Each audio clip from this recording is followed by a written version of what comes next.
பாசி பருப்பில் வாயில் வச்சதும் கரையிற மாதிரி சூப்பரான அசோகா அல்வா எப்படி செய்கிறதுன்னு பார்க்கலாம். ஒரு பேனில் 1 கப் பாசி பருப்பு சேர்த்து நல்லா வாசனை வர வரைக்கும் வறுத்து எடுத்துக்கலாம். வறுத்த பருப்பை ஒரு குக்கரில் சேர்த்து 2 கப் தண்ணி ஊற்றி வேக வச்சு எடுத்துக்கலாம்.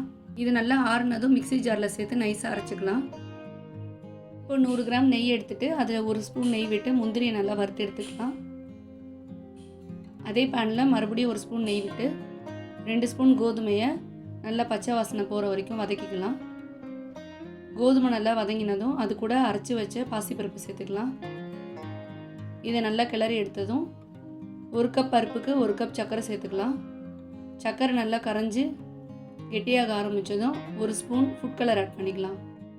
இப்போ இது கூட வறுத்த முந்திரி, எடுத்து வச்சுருக்க மீதி நெய் எல்லாத்தையும் சேர்த்து நல்லா கைவிடாமல் கிளறிக்கிட்டே இருந்தீங்கன்னா நெய் நல்லா பிரிஞ்சு வந்ததும் சூடாக இறக்கி பரிமாறினீங்கன்னா சூப்பரான அல்வா ரெடி.